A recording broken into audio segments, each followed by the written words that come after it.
আমার পরিবারের সকল বন্ধুদের স্বাগত জানিয়ে চলে এলাম একটা নতুন ভিডিওর সাথে। পুরো ভিডিওটা দেখার অনুরোধ রইল। আর ভালো লাগলে একটা লাইক দিয়ে চ্যানেলটা সাবস্ক্রাইব করে আমার এই জার্নিতে সাথে থাকার অনুরোধ জানাচ্ছি। চলুন তাহলে রেসিপিটা শুরু করা যাক। নিলাম 250 গ্রাম পটল। পটলটা বেশ ভালোভাবে ধুয়ে নেওয়ার পর খোসাটা ছাড়িয়ে নিয়েছি। যেহেতু এই পটলগুলো ছোট সাইজের ছিল তাই আমি 2 পিস করে কেটে নিয়েছি। একটা প্যান বসিয়ে নিলাম। প্যানের মধ্যে দিয়ে দিলাম কিছুটা পরিমাণ সরষের তেল। অবশ্যই রান্নাতে আপনারা যে যেমন তেলের ব্যবহার করেন সেই অনুযায়ী তেলের পরিমাণটা দিয়ে এই রেসিপিটা বানিয়ে নিতে পারেন। এবার কেটে নেওয়া পটলগুলো এই তেলের মধ্যে দিয়ে দিলাম। আমি যে কোনো রেসিপিতে তেলের পরিমাণটা একটু কম ব্যবহার করি। যে বন্ধুরা এই চ্যানেলে নতুন এসেছেন সেই বন্ধুদের উদ্দেশ্যে এটা একটু জানিয়ে দিলাম। যে কোনো পটলের রেসিপিতেই পটলটা বেশ ভালোভাবে না ভাজলে রেসিপিটা ভালো লাগে না। আর যেহেতু আমি তেলের পরিমাণটা কম দিয়েছি তাই কিছুক্ষণ সময় নিয়ে আমাকে কিন্তু এই পটলগুলো ঢাকা দিয়ে দিয়ে ভেজে নিতে হবে। প্রায় 7 থেকে 8 মিনিট মতো সময় নিয়ে পটলগুলো ভেজে নিয়েছি। দেখুন, দেখেই বুঝতে পারা যাচ্ছে পটলগুলো বেশ ভালোভাবে ভাজা হয়ে গেছে। এবার আমি এগুলো নামিয়ে নিলাম। ওই প্যানের মধ্যেই দিয়ে দিলাম সামান্য সরষের তেল। তেলটা বেশ ভালোভাবে গরম হয়ে গেছে। এবার আমি ফোড়নে দিয়ে দিলাম সামান্য গোটা জিরে। ফোড়ন থেকে একটা মিষ্টি সেন্ট বের হলে আমি এর মধ্যে দিয়ে দিলাম আদার পেস্ট। আমি এই রেসিপিতে পেঁয়াজ রসুনের ব্যবহার করিনি, আপনারা চাইলে পেঁয়াজ রসুন দিয়েও বানিয়ে নিতে পারেন। এবার সামান্য জল দিয়ে আদার পেস্টটা একটু নাড়াচাড়া করে কষিয়ে নেব।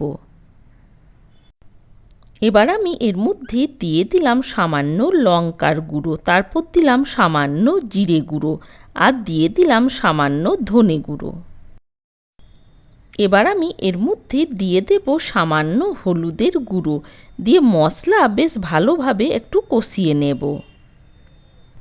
সামান্য জল দিয়ে দিয়ে মশলা বেশ ভালোভাবে কষিয়ে নেব। এই রেসিপিটা এখানেই কিন্তু শেষ নয়, আরও কিছু মশলা এর মধ্যে অ্যাড করব। আবার সামান্য জল দিয়ে মশলা কষিয়ে নেব। এইদিকে কিছুক্ষণ সময় নিয়ে মশলাটা কষিয়ে নিতে নিতে অন্যদিকে আমি একটা মশলা বানিয়ে নেব। নিলাম কিছুটা পরিমাণ ভাজা বাদাম, তার সাথে নিলাম সাদা তিল, আর তার সাথে দিলাম একটা টমেটো। এইগুলোর একটা পেস্ট বানিয়ে নেব। এইদিকে খুব ভালোভাবে মশলাটা কষানো হয়ে গেছে। এবার আমি এর মধ্যে দিয়ে দিলাম ওই বানিয়ে রাখা মশলার পেস্ট। পটলের রেসিপি তো আপনারা অনেকভাবেই বানিয়ে থাকবেন, কিন্তু একবার এই রকমভাবে এই মশলার সাথে বানিয়ে দেখতে পারেন। আশা করি নিরামিষ দিনে বেশ ভালো লাগবে। কিছুক্ষণ সময় নিয়ে ঢাকা দিয়ে দিয়ে মশলাটা কষিয়ে নেব। 4 থেকে 5 মিনিট মতো সময় নিয়ে নিয়ে মশলাটা কষিয়ে নিয়েছি। দেখুন, বেশ ভালোভাবে কষানো হয়ে গেছে। মশলাটা প্রথমে একবার নাড়াচাড়া করে নিলাম।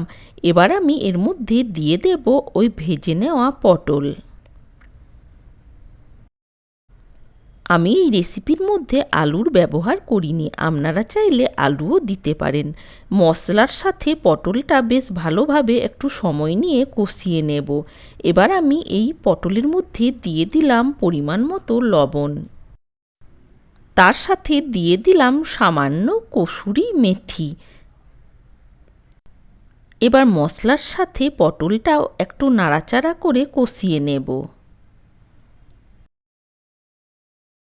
বেশ কিছুক্ষণ সময় নিয়ে মশলার সাথে পটলটাও বেশ ভালোভাবে কষানো হয়ে গেছে। এবার আমি দিয়ে দিলাম পরিমাণ মতো গরম জল। এবার নাড়াচাড়া করে কিছুক্ষণের জন্য ঢাকা দিয়ে দেব।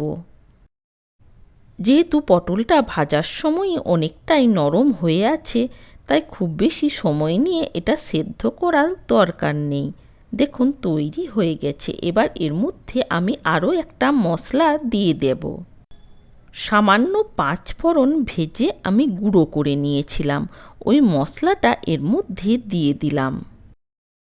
এই ভেজে নেওয়া 5 ফোড়নের গুঁড়োর সেন্টটা কিন্তু এই রেসিপির মধ্যে খুব ভালো লাগে, তাই অবশ্যই এটা দেওয়ার চেষ্টা করবেন। দেখুন তৈরি হয়ে গেছে। যেহেতু নিরামিষ রান্না, আপনারা চাইলে সামান্য ঘিও দিতে পারেন। আজকের এই রেসিপিটা একবার এই রকমভাবে বানিয়ে দেখার অনুরোধ রইল। আর ভালো লাগলে অবশ্যই একটা কমেন্ট করে জানাতে ভুলবেন না। আজ তাহলে এই পর্যন্তই। দেখা হচ্ছে অন্য কোনো ভিডিওর সাথে। ভালো থাকবেন, সুস্থ থাকবেন। Thanks for watching.